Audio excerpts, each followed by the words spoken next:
The fluorescent lights of Riverside Elementary cast harsh shadows across Becky Martinez's desk as she reviewed her students' assignments late into the afternoon. 20 years of teaching had taught her to spot trouble brewing, and Tommy Wilson's latest essay sent chills down her spine. The usually bright 10-year-old's writing had taken a dark turn, filled with violent imagery and thinly veiled cries for help. "Mrs. Martinez?" A small voice broke through her concentration.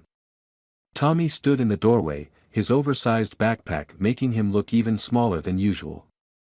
Dark circles under his eyes spoke of sleepless nights, and his shoulders hunched as if carrying an invisible weight. "Tommy, come in," Becky said, forcing warmth into her voice despite the knot forming in her stomach. "I wanted to talk about your essay." The boy's eyes darted to the windows, checking the parking lot. "I have to go. Dad's waiting." "Just 5 minutes." Becky rose from her desk, but Tommy was already backing away. Through the window, she caught sight of a black SUV with tinted windows idling in the fire lane. A man's silhouette was barely visible through the windshield, but something about his rigid posture made her uneasy. That night, Becky couldn't shake her concerns as she prepared dinner with her husband, Mike. The sound of chicken sizzling in the pan couldn't drown out Tommy's haunted expression replaying in her mind. "You're quiet tonight," Mike observed, wrapping his arms around her waist.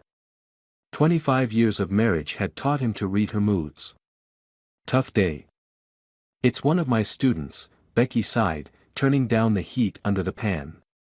"Tommy Wilson." "Something's wrong, Mike."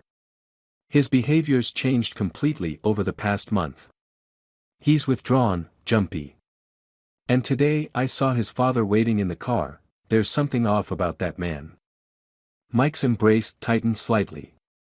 "Becky, honey, I know that look. You're thinking about getting involved."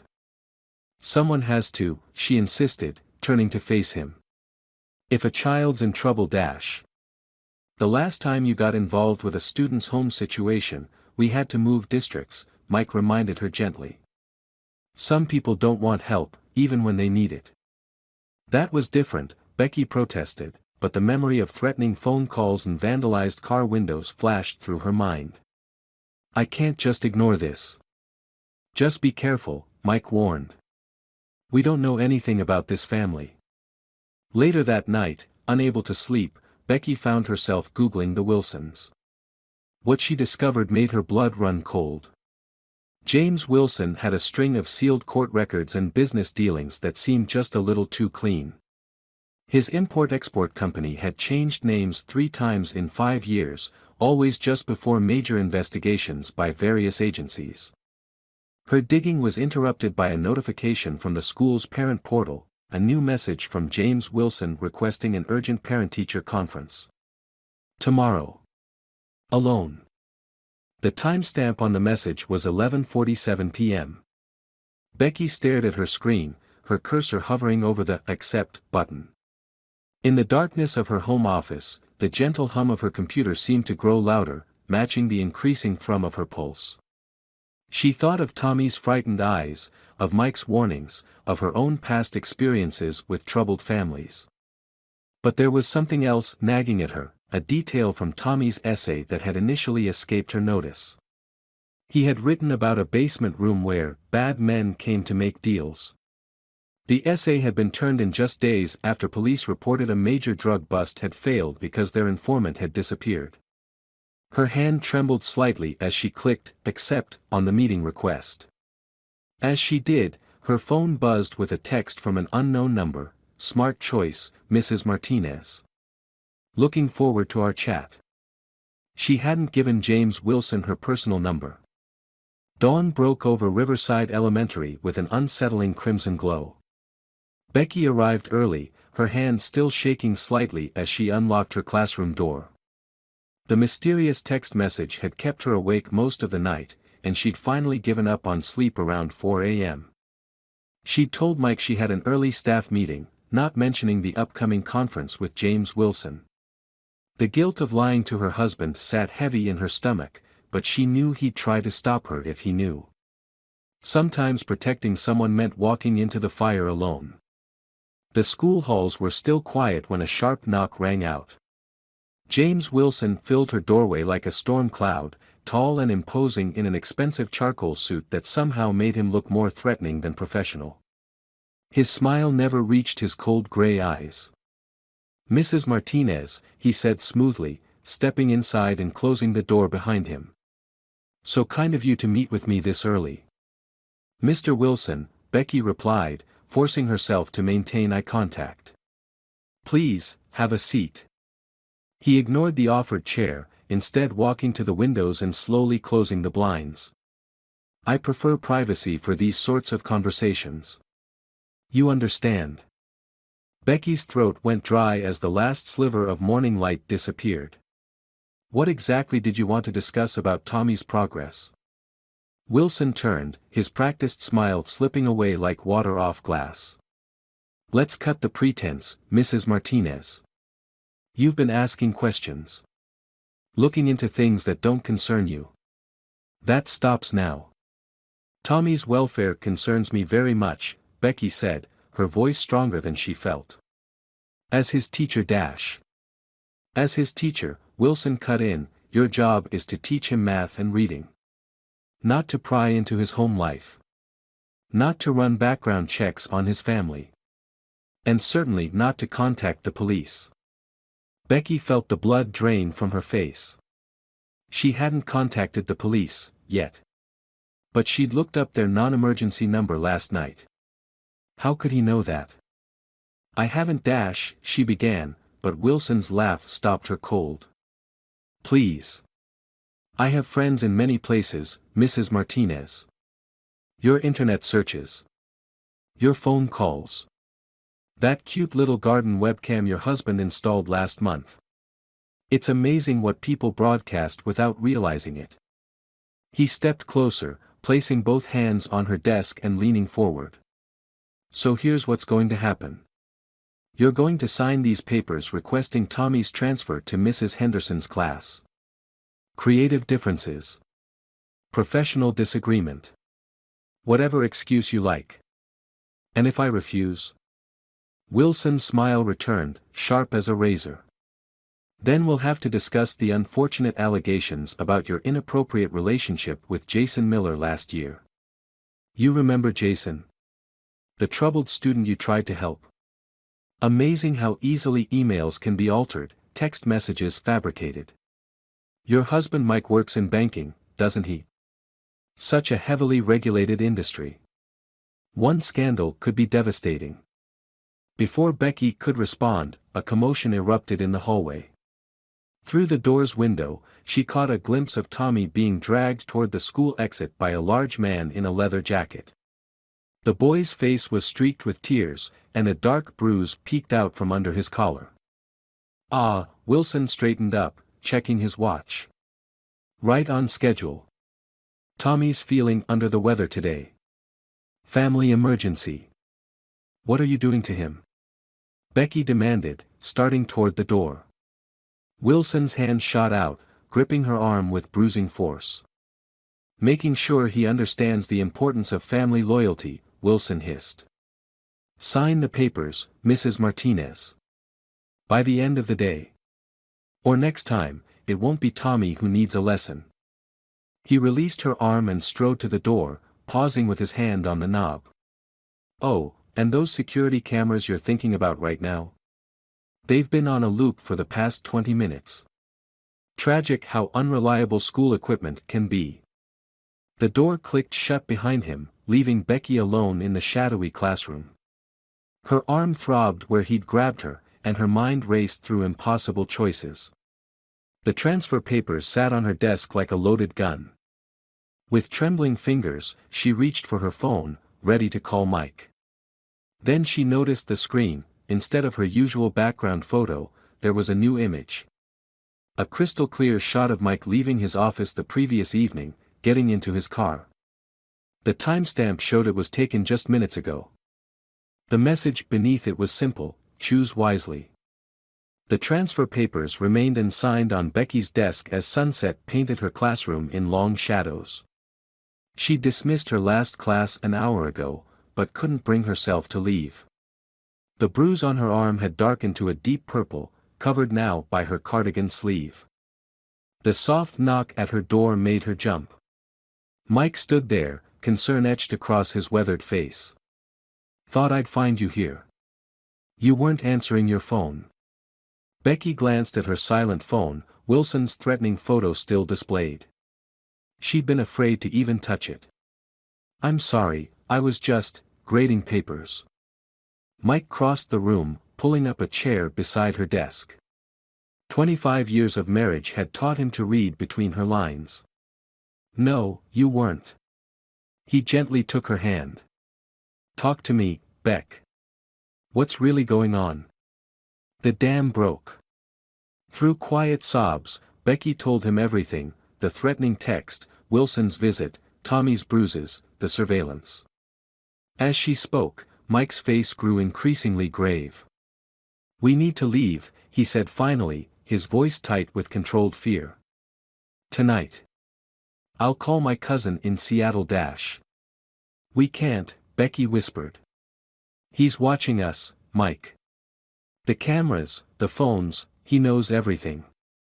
And Tommy. God, what they did to Tommy today." "Listen to me," Mike leaned forward, his eyes intense. "I love that you want to help this kid. It's one of the reasons I fell in love with you. But we're not equipped to handle someone like Wilson. He's not just some angry parent, he's dangerous. So we just abandoned Tommy. Like everyone else in his life." Becky pulled away, standing to pace the room. "I've been teaching for 20 years, Mike. 20 years of watching children suffer in silence because adults looked the other way. Remember Lisa Chin? She died because nobody wanted to get involved. This is different and you know it," Mike countered. "Wilson isn't just abusing his son, he's running something bigger. Something that got a police informant killed. Which makes it even more important that we help Tommy." Becky stopped at the windows, staring out at the empty playground. "He's just a child, Mike. A child trapped in a nightmare." Mike was quiet for a long moment. When he spoke again, his voice was softer. "What's your plan? And don't tell me you don't have one. I know that look." Becky turned back to him, her expression determined despite her red-rimmed eyes. "The new school counselor, Sarah Chen, she's Lisa's sister. She's been building a support network for at-risk students. And Principal Rodriguez, he's been trying to clean up the neighborhood since his brother was killed in a drug-related shooting." "You've already talked to them?" "Not yet. But they'll help. They have to." Becky returned to her desk, picking up the transfer papers. With deliberate movements, she tore them in half. "I'm not signing these. I'm not abandoning Tommy." Mike stood, running a hand through his graying hair. "Then I'm not abandoning you. But we do this smart. We do this together." He pulled out his own phone, powering it down. "First, we assume everything electronic is compromised. No phones, no emails, no computers. Wilson's men are watching the school," Becky pointed out. "Then we meet elsewhere. The old church on Pine Street, Father Marcus runs a youth outreach program. Sacred ground, no cameras allowed." Mike's banking experience was showing through. "We build a network, but carefully. People we trust completely, who have their own reasons to want Wilson gone." As they talked, neither noticed the subtle red dot of a laser sight briefly playing across the classroom window. In the parking lot below, a man spoke quietly into a radio. "Sir. They're still here. Want us to take care of it now?" Wilson's voice crackled back, contemplative. "No. Let them plot. Let them build their little coalition. It'll make it so much sweeter when we destroy them all at once. But send them a message. Something personal." The man smiled, nodding to his partner. "The cat or the garden?" "Both. Make it messy." Back in the classroom, Becky and Mike were gathering their things when Becky's phone suddenly lit up with a text. A video attachment was playing automatically, a live feed of their front porch. As they watched in horror, two shadows approached their house, carrying something that glinted in the streetlights. The message beneath read, "Last chance.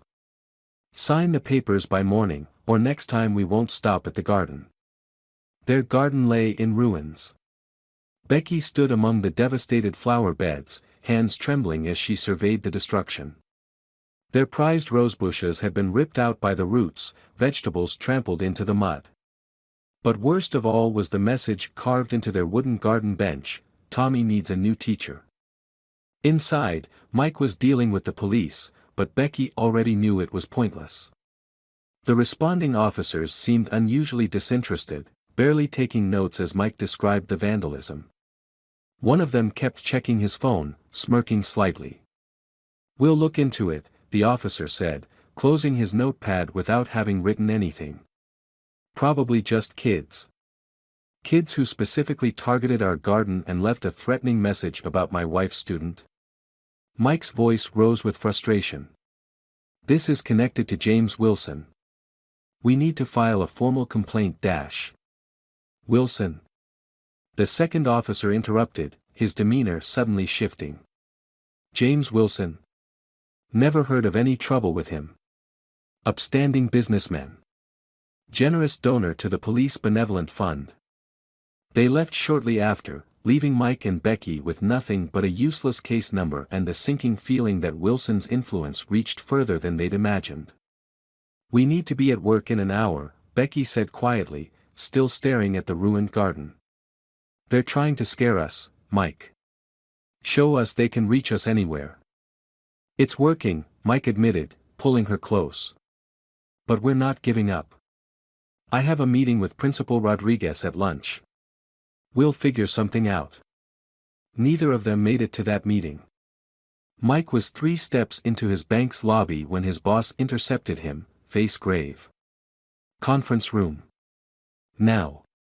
Inside, 2 stern-faced FBI agents waited alongside the bank's head of security. On the conference table lay printed screenshots of transfer records, all bearing Mike's employee ID.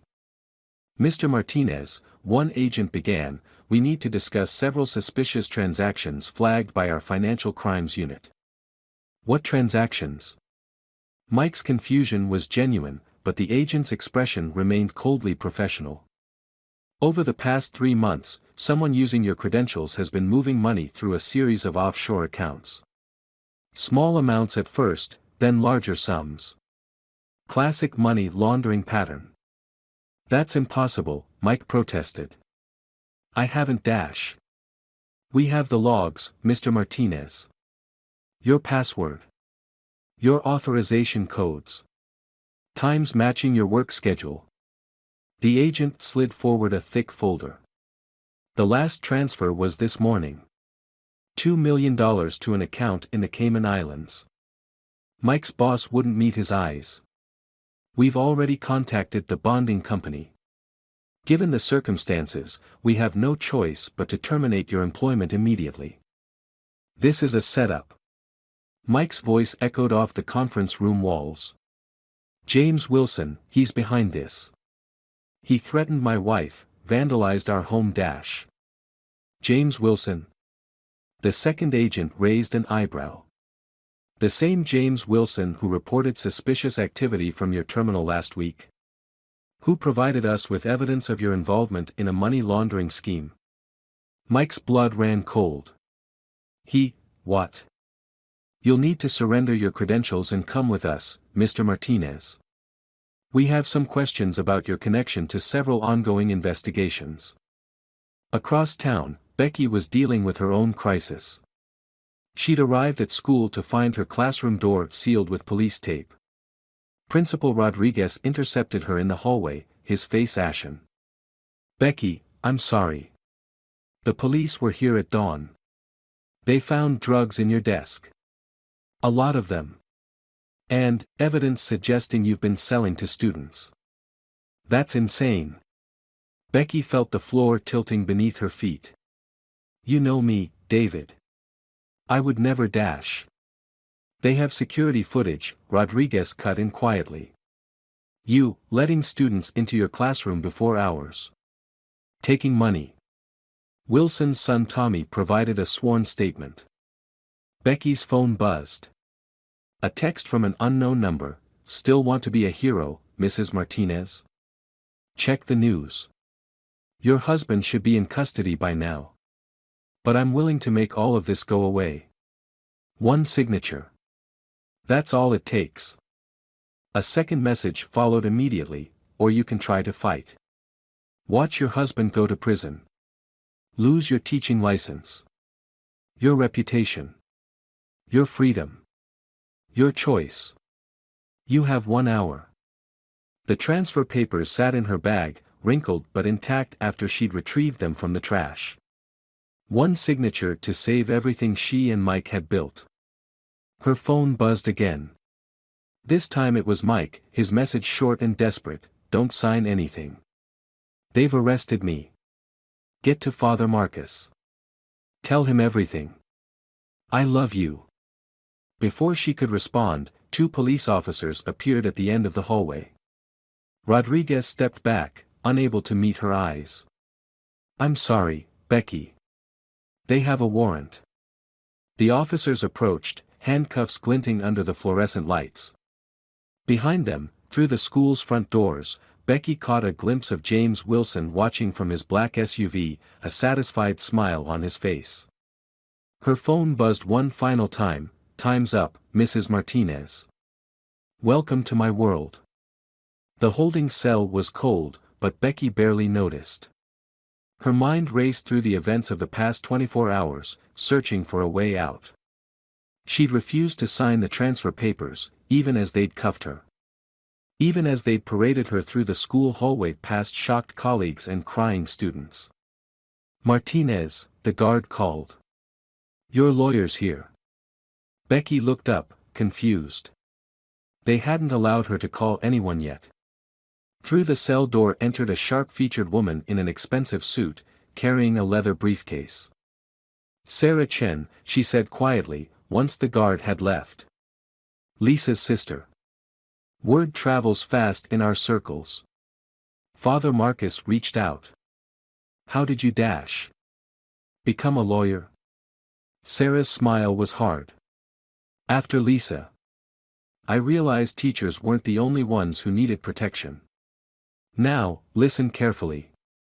We don't have much time. Over the next 15 minutes, Sarah laid out a plan that made Becky's head spin. A network of survivors, activists, and reformed criminals, all connected through Father Marcus's youth program. All with their own reasons to want Wilson taken down. Your arrest was sloppy, Sarah explained. They rushed it, made mistakes. The search warrant for your classroom was issued before the drugs were allegedly found. The judge who signed it has known connections to Wilson's businesses. But Mike Dash is already being moved to a safer facility. I have friends in the U.S. Marshal Service. The money laundering charges won't stick. The timestamps on those transfers show access from multiple locations simultaneously. Impossible unless someone cloned his credentials. Hope flickered in Becky's chest for the first time since her arrest.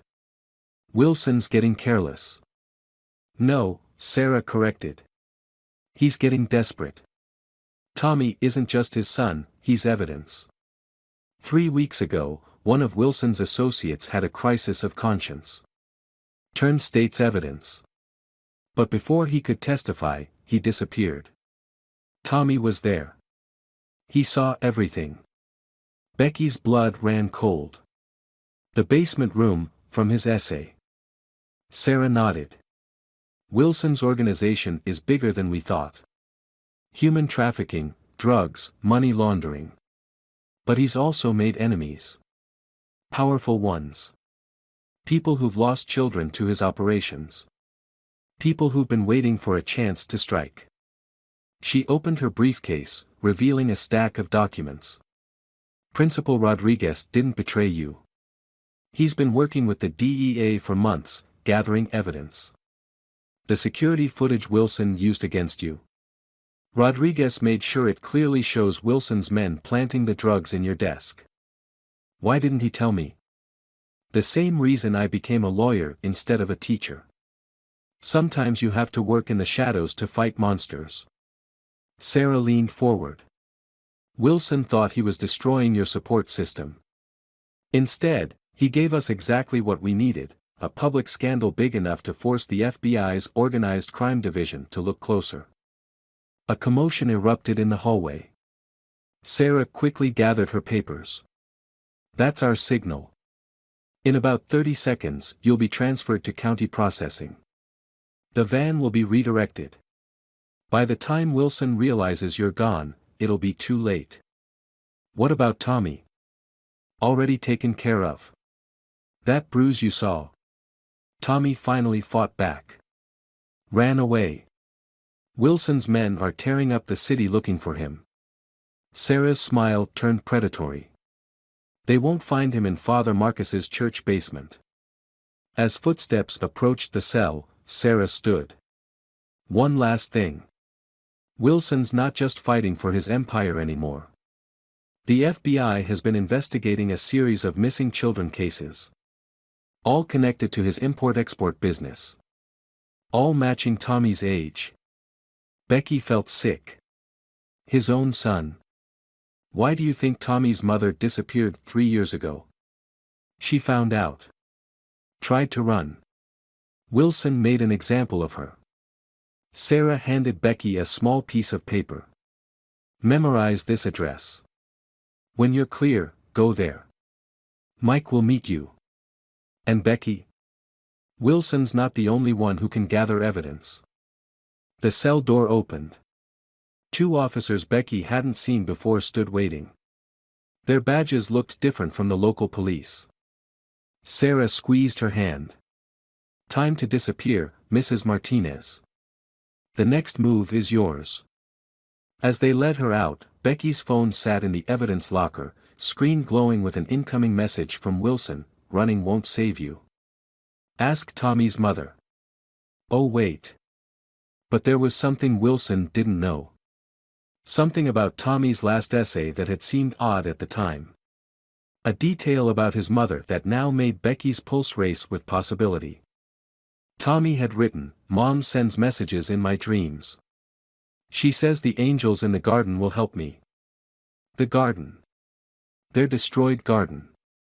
Where Wilson's men had unknowingly dug up 3 years of carefully tended soil. Soil that might hold the answers they needed. Becky smiled for the first time since her arrest. Wilson wasn't the only one who could set a trap. The winter dawn broke over Father Marcus's church as local and federal agents swarmed the building. James Wilson stood watching from his SUV, a triumphant smile playing across his face. After 3 days of searching, an anonymous tip had led them straight to his fugitive teacher and her cop-corrupting husband. Breach the doors, he commanded into his radio. 2 officers he'd bought months ago moved forward with a battering ram. The heavy wooden doors splintered inward. But the smile died on Wilson's face as the FBI's Organized Crime Division vehicles screamed around the corner, lights flashing. This wasn't part of his plan. Inside the church, Becky and Mike sat calmly in the front pew. Tommy sat between them, no longer afraid. Sarah Chen stood at the altar with Principal Rodriguez and Father Marcus, surrounded by file boxes and digital displays. Right on time, Sarah commented as Wilson was led in handcuffs, surrounded by federal agents. Your predictability made this almost too easy. You have nothing, Wilson snarled, but his composure was cracking. Actually, Mike stepped forward, his banker's precision showing through. We have everything. Those transactions you planted under my credentials. They led straight back to your real operation. You should have checked the routing numbers more carefully. The garden was the key, Becky added softly. Tommy's mother knew you'd kill her. So she left evidence where a scared little boy could find it. Where he'd feel safe visiting her. In the roses, Tommy spoke up, his voice stronger than it had been in months. Mom said angels lived in the garden. But she meant angels. The USB drives were buried at specific angles from the sundial. One for each company, each shipment, each kid you took. Wilson lunged toward his son but was hauled back by the agents. You ungrateful little dash. Choose your next words carefully, Sarah interrupted. They're being recorded. Just like everything else has been since you threatened a teacher in her classroom. Rodriguez's security system upgrade last month wasn't just for show. The officers you thought you owned? Father Marcus stepped forward. Many of them had children in my youth program. Children who could have ended up in your containers. Once they knew the truth, their loyalty to you evaporated. But my favorite part, Becky smiled, was the garden. You just had to send a message. Had to make it personal. Your men dug up exactly the evidence we needed. Ground-penetrating radar found the rest last night. Along with something else, buried much deeper.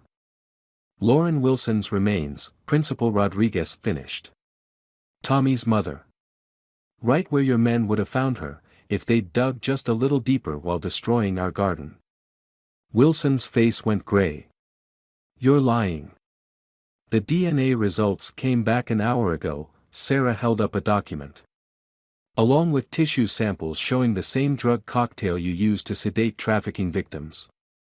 The same drugs you planted in Becky's desk. An amateur mistake, using your own product to frame someone. Tommy stood, walking toward his father.